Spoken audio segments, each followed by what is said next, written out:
Quand on est coach, on peut avoir beaucoup de doutes. Est-ce qu'on va réussir à apporter des résultats à nos clients? Quelle est notre responsabilité vis-à-vis de ça? Comment faire quand ça stagne avec un client? Comment faire quand on est un peu perdu? Est-ce que le coach peut se faire coacher? Et aujourd'hui, on est avec Mehmet. Mehmet, il a 20 ans d'expérience dans le coaching. Il a coaché des dizaines d'entrepreneurs du web que vous connaissez, mais c'est confidentiel. Et puis voilà, certains grands entrepreneurs comme Gérald Faure, Jérémy Coleman, Enzo Honoré par exemple. Et aujourd'hui, on va voir ses meilleurs conseils pour les coachs qui doutent. Salut Mehmet. Salut Baptiste. Qu'est-ce que tu dirais à un coach qui a l'impression de stagner, de patiner avec un client qui n'arrive pas à lui apporter de résultats? Première des choses, le cadrage au départ est hyper important. C'est-à-dire que dans une relation qui commence à patiner, le départ est vraiment fondamental. Le cadrage sert à créer ce qu'on appelle l'alliance. Et l'alliance, en fait, c'est vraiment une protection de la relation sur trois choses très importantes. Là, en fait, c'est la méthode des 3 P. C'est protection, puissance, permission. La protection, que le cadre du coaching va être suffisamment confidentiel, sécure pour le client, pour qu'il puisse déballer tous les sujets dont il a envie de parler. Mais de l'autre côté, cette règle, elle s'applique également pour le coach et lui doit poser également des prérequis comme je le fais assez régulièrement. Tu sais, quand je te dis, en fait, moi, je vais être en sincérité radicale avec toi, je vais être aussi dans le côté, je vais t'interrompre, et je vais également être très vulgaire avec toi. Donc, en fait, l'idée, c'est dans cette alliance de protection, de poser en fait les bases d'une bonne alliance de coaching. La première, donc, c'est protection. Protection par le cadre, assurer la confidentialité et la sécurité de parole qui peut être libérée. Le deuxième, ça va être la puissance, c'est-à-dire que la personne en fait va pouvoir exprimer tout ce qu'elle veut de la manière qu'elle veut. Et ça peut être à une forte intensité, ça peut être à une basse intensité. Et dans tous les cas, cette puissance, ce sera pour aller chercher justement les ressources fortes chez la personne pour pouvoir, comme on dit en anglais, empowerment, pour lui donner encore un peu plus de puissance et qu'elle s'en serve pour en faire quelque chose. Et ensuite, le troisième P, c'est la permission. Pourquoi? Parce que simplement, en fait, dans notre tête, on a des blocages et des croyances limitantes qui nous empêchent de nous permettre ou d'oser à faire les choses. Et ces 3 P sont là, en fait, pour vraiment donner un cadre à l'accompagnement. Et c'est souvent quand on n'a pas bien posé ce cadre au départ que la relation s'envenime après. Une fois qu'on a posé le cadre avec les 3 P, l'idée, c'est de savoir comment en fait doit être réglée l'alliance entre le coach et le client. Pour une simple et bonne raison, c'est que au départ, le cadre doit également donner, comme on l'a dit dans une autre vidéo, l'objectif SMART pour lequel le client est arrivé. Si par exemple vous êtes un expert en préparation mentale pour un sportif de haut niveau, en fait l'objectif va être très clair. Le sportif va vous dire je vais au JO et j'ai envie de gagner une médaille d'or. Ok, on connaît l'échéance, c'est tous les 4 ans et on connaît aussi les différents points sur lesquels il va falloir travailler. Ça va être le mental, le physique, etc. etc. Mais à l'intérieur de ce cadre, il faut bien poser justement chacun de ces objectifs pour être sûr que c'est bien là qu'on va. Et à chaque fois que vous vous perdez en route par trop de questionnements, vous allez trop dans les douleurs, les émotions, les trucs, et vous vous perdez vous-même en route à creuser des problèmes. Là, en fait, c'est simplement de revenir au cadre et de toujours partir du cadre de référence. Et une fois que le cadre, en fait, est clair pour vous comme pour le client, si vous vous perdez en chemin, vous revenez à chaque fois au cadre. Et c'est ce cadre qui va permettre, par la suite, d'atteindre l'objectif ou pas. Et même si l'objectif n'est pas atteint, vous devez le poser dans le cadre. En fait, quand votre client vient vous voir et qu'il vous dit « voilà mon objectif », ok, dans le cadre, vous devez lui avoir dit « si on n'atteint pas l'objectif, qu'est-ce qui se passe ?» Parce que quand on se retrouve coincé en fait avec un client et qu'on n'arrive plus à se dépatouiller, c'est qu'on n'a pas posé le prérequis de dire « ok, imaginons on arrive à l'objectif, il se passe quoi? Et si on n'y arrive pas, il se passe quoi ?» Et en fait, chaque fois que vous débunkez ce genre de situation, vous galérez beaucoup moins en fait à explorer et à chaque fois à revenir à l'objectif initial. Et c'est souvent en fait ça que je constate, c'est que cette alliance qu'on appelle l'alliance de porteurs pour ceux qui veulent aller regarder sur Internet. L'idée, c'est de créer un cadre dans lequel on a tout mis de façon bienveillante, mais jamais complaisante. C'est-à-dire que oui, on connaît les règles du jeu chacun, mais à aucun moment le coach n'est là pour dire « Oh, le pauvre, oui, c'est pas... ouais, machin, un truc ». Non, là, on n'est pas coach, on garde sa posture. Et l'idée de la posture du coach, c'est justement une posture aidante, bienveillante, mais jamais complaisante, parce que derrière, on veut que la personne continue de rester dans l'action et qu'elle avance vers ses objectifs. Et nous, en fait, vraiment le cadre de l'objectif et le cadre de départ, en fait, ça va vraiment être ça, notre boussole dans l'océan, justement, de toutes les émotions et toutes les croyances limitantes que la personne peut avoir. Là où c'est important aussi, c'est important de le rappeler, c'est qu'à l'intérieur du cadre, on prend un coach pour deux raisons. La première, c'est qu'on a un objectif qu'on veut atteindre, et la deuxième, c'est qu'on a un problème qui nous empêche d'aller à l'objectif. Moi, tu me connais aujourd'hui, ma spécialité, c'est de débloquer les croyances limitantes, donc d'enlever les problèmes qui empêchent la personne d'y aller. Et donc moi, je me suis spécialisé uniquement là-dessus parce que je suis pas Tony Robbins à chauffer les salles, à danser, etc., à pousser les gens vers un objectif. C'est pas le genre de coaching auquel moi j'aspire. Je suis beaucoup plus dans l'introspection parce que là où je suis très fort, et c'est là où chacun va trouver sa spécialisation, moi, ma grande force, en fait, c'est aussi par la PNL que je le fais, c'est de poser des questions extrêmement précises, mais c'est dans le questionnement pour débloquer justement les croyances limitantes, dans cette introspection-là que je suis le meilleur. Et donc, chacun va trouver sa zone d'excellence, et à partir du moment où le cadre est compris et clair pour le client comme pour le coach, derrière, normalement, il y a moins de problèmes. Admettons que le cadre soit clair, on n'atteint pas l'objectif, le client n'est pas content. Comment tu gères?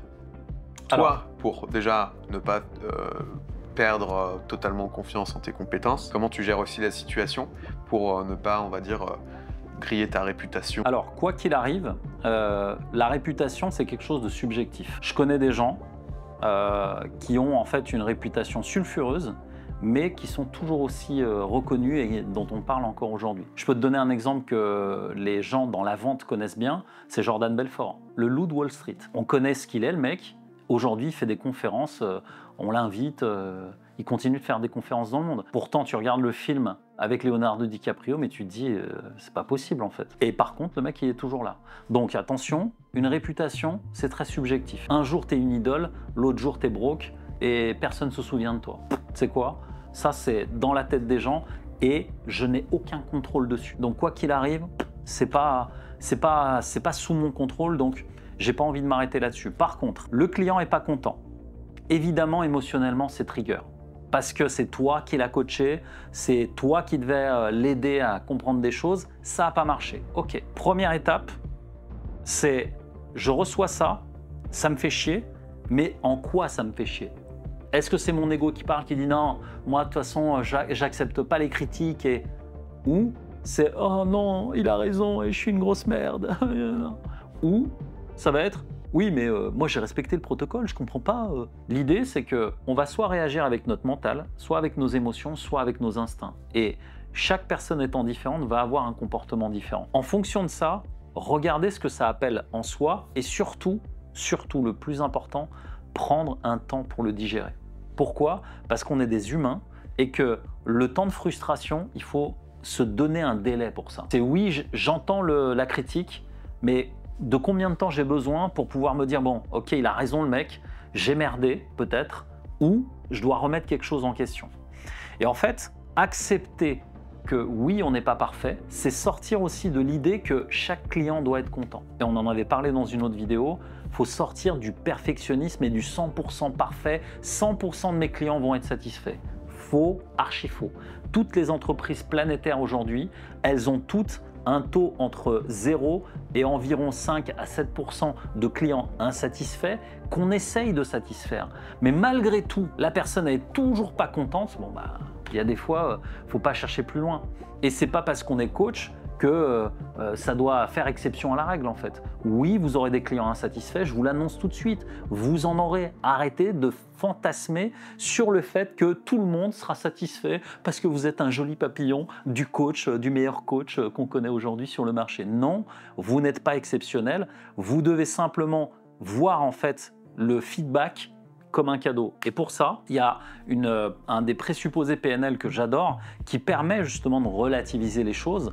En fait, c'est un présupposé que j'ai utilisé énormément au début, en fait, quand je me lançais, parce que je n'étais pas encore tout à fait à l'aise dans mes coachings, c'est dans la vie, il n'y a pas d'échec, il n'y a que du feedback.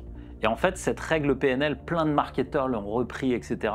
Ça vient de la PNL, c'est simplement pour dire, en fait, tout ce qui t'arrive, c'est toi qui as le contrôle de le prendre comme si c'était une claque ou comme si c'était un voyant sur le tableau de bord. En fait, il y a des gens, ils conduisent une voiture, ils voient le voyant de l'huile s'allumer.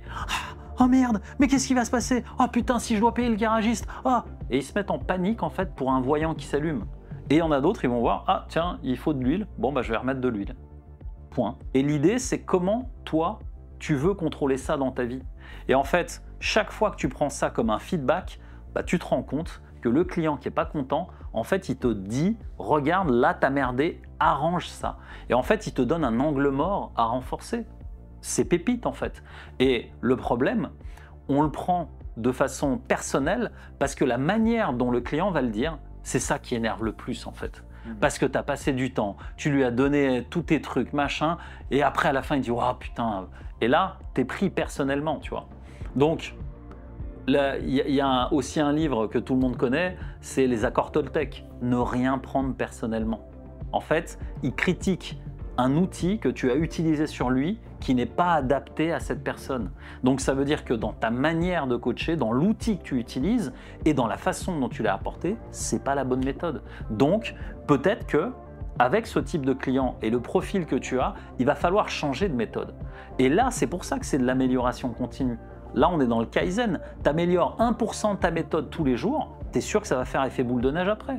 Donc, plutôt que de se braquer et de se dire « oui, le client chiant, machin », oui, il y en aura des clients chiants, mais qu'est-ce qu'il essaye de me dire que je ne comprends pas et qui merde dans mon service, en fait. Et là, à partir de là, tu peux t'améliorer. Parce que quand tu fais ça, derrière, les gens, en fait, qu'est-ce qu'ils font? Bah, ils voient que tu as une volonté de comprendre, en fait. Et chaque fois qu'il y a eu des clients, je leur pose toujours la question, parce que j'en ai eu aussi vraiment beaucoup en 8 ans, bah, en fait, la première question, c'est « ok, qu'est-ce qui n'a pas été pour toi? Qu'est-ce que tu aurais voulu avoir ?» Et en fait, je me rends compte au fur et à mesure que, putain, en fait, il a raison, le mec. Il me dit, bah ouais, on n'a pas fait ça alors que moi, j'étais venu pour ça. Et après, on a fait ça. Ah ouais. Et là, tu dis, mais ouais, en fait, pour ce problème-là, j'aurais pas dû faire ça. Et c'est là où tu t'améliores. Et plutôt que de prendre les feedbacks de clients négatifs comme une agression, plutôt le voir comme un moyen de progresser. Et je sais que c'est pas évident, et c'est pour ça que je parle du délai. Tu sais, c'est un peu genre on te fait une critique, c'est mon ego. Ah, il est là, oh putain, je vais le défoncer, pourquoi il a dit ça? Et en fait, tu dis bon, ok. Ouais. Et c'est pour ça qu'il y a une règle que tout le monde connaît, c'est ne jamais réagir du tac au tac. Tu as un feedback, prends le temps de le digérer, écoute. Ça va, s'il faut, tu sais, tu vas dans une rage room. Tu sais ce que c'est une rage room? Tu vas tout casser. Voilà, tu vas tout péter une soirée si tu veux. Après, tu reviens. Ok, je me pose. Ok, ça dit quoi? Et là, je me reconnecte justement. Ouais, là, effectivement, il y a ça, ça. Voilà. Tu parlais d'être à l'aise en séance aussi. Comment ça s'est passé, toi, dans ton évolution, quand tu as commencé justement à travailler avec des dirigeants de plus en plus grosses entreprises, au niveau de la montée en confiance? Pour te sentir à l'aise de coacher un gars qui a une boîte à 7 chiffres, à 8 chiffres. Plus tu montes, plus les croyances sont les mêmes, mais sous différentes formes.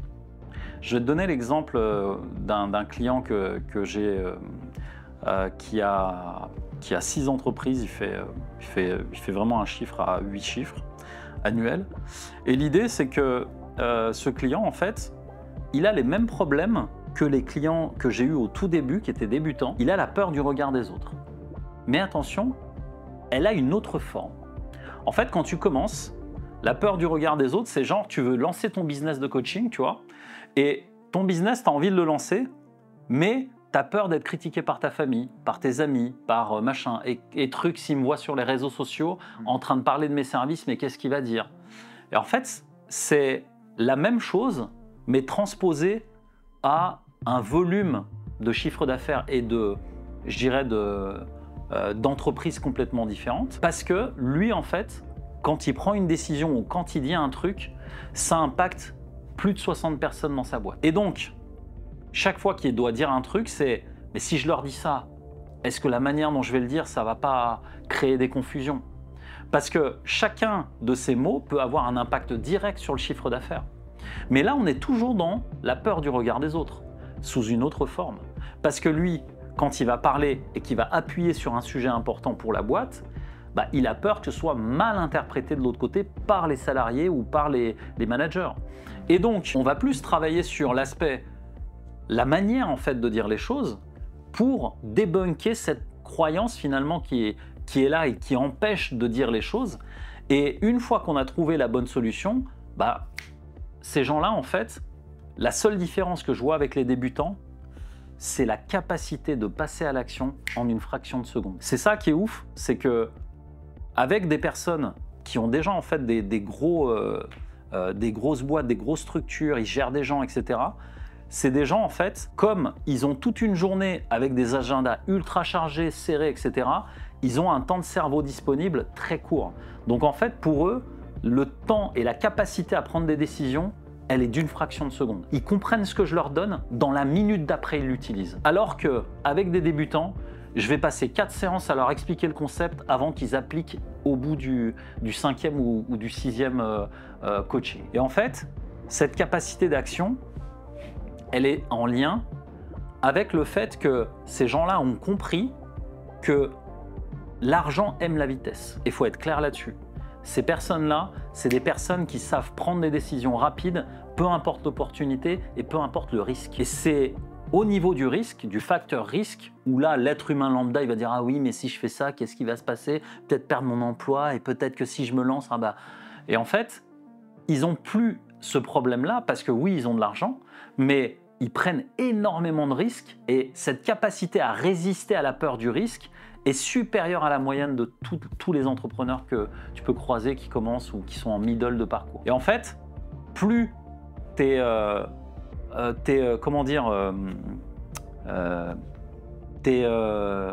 immunisé, merci, c'était le mot, plus tu es immunisé à la peur du risque et surtout à l'aversion à la perte, si tu n'as pas peur de perdre, en fait, tu prends des décisions plus rapides.